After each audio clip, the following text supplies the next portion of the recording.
Good afternoon, sports fans, and welcome to another edition of Sports Talk with Rags here in season 4, episode 42. And today, here we are honored here to have Florida A&M Athletic Director Tiffani-Dawn Sykes with us. Tiffany, how you doing today?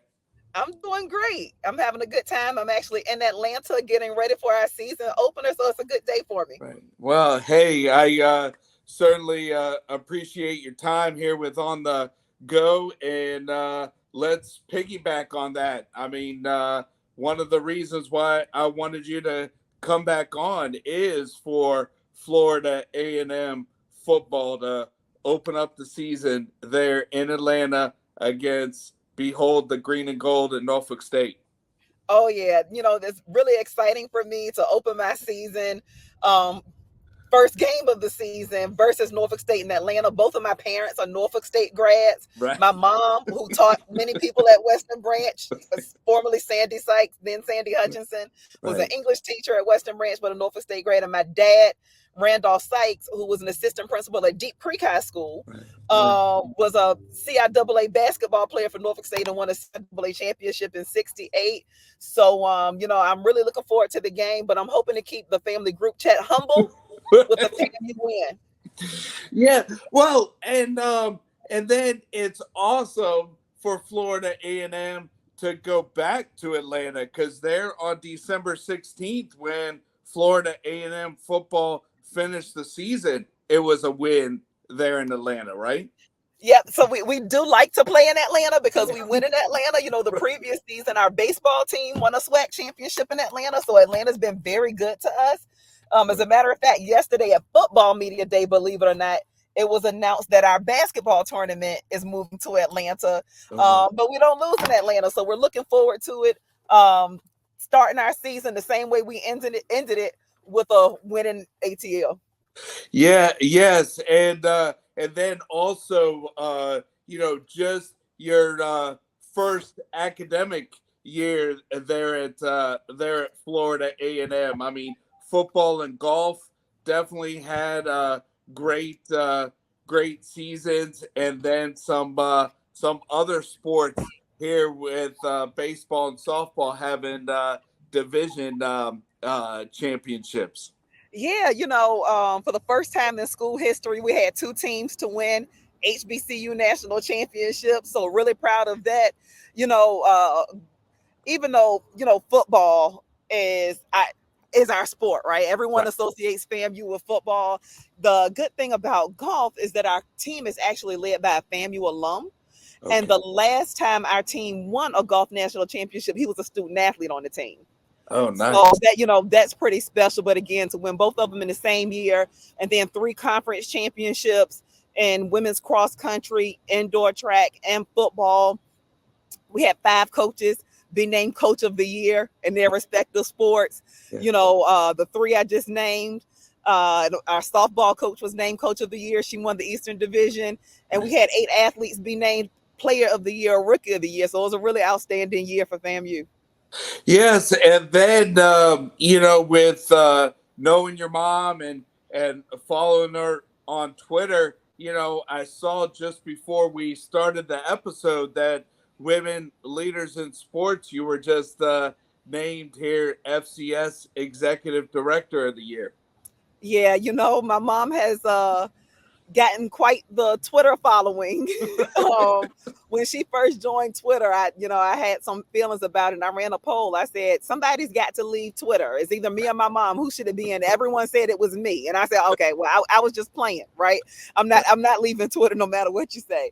But Women Leaders is an organization I have been in since I really started in this business. It used to be called NACWA, National Association of Collegiate Women in Okay. Athletics Administration, Right.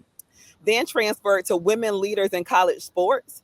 But over the years, so many women have transitioned from college sports into professional sports and entertainment. I think about my friend Jennifer Hunter, who was formerly the athletic director at Alabama State, who is now the director of development for USA Basketball. I Okay. think of my friend LaChina Robinson, who started as a director of operations for basketball at Georgia Tech, and she's an ESPN analyst. Wow. So the organization dropped the in sports I mean, in college sports to just women leaders in sports, so that all of us still have this network. But incredibly honored to be included in this distinguished group of women and being named the Division I FCS AD of the Year. Yes, and then also with reading your bio there on the Florida A&M website that's updated and has the success from last year. I mean, and then also with technology here of streaming Florida A&M sports, so then the fans wherever they are through technology can keep track of Florida A&M athletics. Well, that was something that's really important to me, and I've really got to acknowledge my experience at Dartmouth College, where we had 35 sports, 1,100 athletes, and because of the profile of the sports we offer, we had so many international student athletes, and their families just never got the opportunity to see them play. So at that point, I recognized the importance of making sure that not just certain sports, but all of our sports were live streamed, because it may not be that a student athlete is international. They could be a domestic student whose family lives in California, we're in Florida, and their family doesn't have the resources or the time or opportunity to see them play. So it's really important to me to partner with the university to make sure we had strong Wi-Fi across campus and places for us to, make sure we could stream tennis, stream baseball, and stream softball with the same execution that we do football. Right, and let's see with your background. So I guess the press conference is right there in the Battery there in the ATL, huh? Well, the press conference is done. We're actually hosting a fundraiser in the Battery. We actually had our press conference at the stadium that we'll be playing at in August. But my alumni, we have so many alumni in Atlanta. We actually have 3 different alumni chapters. Wow. In Atlanta. And so we're having 2 separate fundraisers. So we have one tonight at Truist Park, and we have one tomorrow night at JR Crickets, which is a sports bar and lounge that's owned by one of our very own alumni. Oh, nice. Nice. And the thing is nothing against all the other, sports, but there's definitely here a strong following here around college football. Yeah, FAMU has a very long and rich history in football. We think about someone like Ken Riley, who just got enshrined into the Pro Football Hall of Fame, or Bob Hayes, who is the only person to win a gold medal in the Olympics and a Super Bowl championship. Right. You think of great coaches like Jake Gaither, who coached for many, many years and led our team to many, many championships, or Rudy Hubbard, who is the only HBCU coach to win an FCS national championship. He's the only one to ever do it from an HBCU. So, football definitely has everyone fired up, has always had everyone fired up. And I'm just really grateful to have the opportunity to lead the program. And then also it's important here to have these fundraisers and these strong alumni base, especially with college athletics, with NIL and the name, image, likeness initiative that's now out there. You are absolutely right. And, as an athletic director, you're often conflicted because you're raising money for the day-to-day operation and to support things for the program. But, you cannot be competitive in 2024 in the collegiate landscape in any sport if NIL opportunities are not provided to our student athletes. So on one hand, I'm asking for money for me to do things for all the student athletes. But on the other hand, we had an event last week and someone said, are there any Rattlerpreneurs? Right. And so that's what they call the Rattler entrepreneurs. Okay. And so I got on to speak after them, and I said, well, the Rattlerpreneurs, raise your hand again. And they, raised their hand so proud. I said, congratulations, you have volunteered to sponsor an NIL opportunity for our student athletes at FAMU. Because, you got to be in that space to play. Right. And also, not only is the game right there in downtown Atlanta, but, August 24th, it's a couple weeks here or a week here before everybody else starts. And then it's also going to be on ABC. So, so if people don't have cable, all they need regular TV, national broadcast. Yeah, I think it's incredible to be able to play in front of a national audience at any time. Yeah. But in a week zero game Yeah. to start the season on ABC, it's just an incredible experience for everyone who's a part of it. The first time that we have record of, all 12 of our games will be nationally televised. I Nice. worked really hard for on our schedule for this year. Um, I appreciate the opponents we've had in the past, but it was important for me to increase our strength of schedule. And so this year we have all Division I opponents, and I think uh, there's a direct correlation between having that strong schedule and being able to have all of our games broadcast in a national market. Right. And then also, I know it's August 24th, 7:30, but there'll probably be, a bunch of events here definitely there Friday leading up to kickoff. Oh yeah, months ago, Right. I was already seeing pre-game parties, post-game parties, this activation, that activation, and of course, our Marching 100 band will Yeah. be at the game, and I'm sure they'll be engaged in some activities too. So I had the opportunity last year, since we didn't have a week zero game, to come to the event and get a feel for what they essentially do a game time site visit, and it is just remarkable from the time they activate during the day until kickoff. The vendors, the alumni, the food, the trash talking, everything else that comes along with college football. Yeah, and not only, I mean, with marching bands being there, I mean, it's not only going to be competitive on the football field, but then competitive with both bands. You know, um, we usually dominate Yeah, at halftime, right, and I absolutely expect the Marching 100 to continue to dominate and win halftime. But I am excited to see the Spartan Legion and there at least be a little closer competition than usual, even though I know we'll come out on top. right.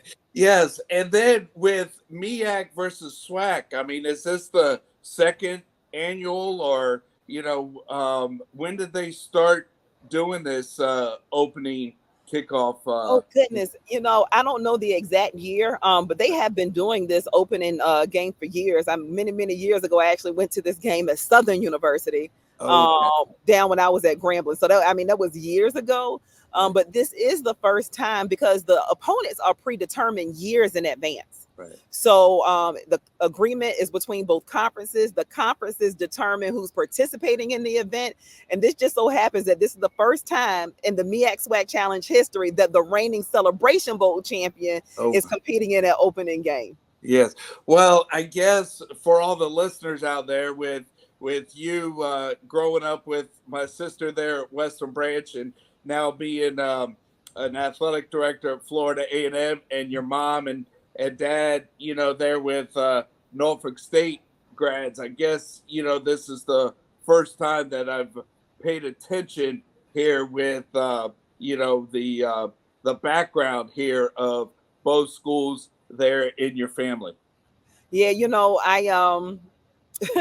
I get a suite for the games as the athletics director. It's a small Okay. suite. It only, I don't want to say it only seats, but it seats about 16 people. Right.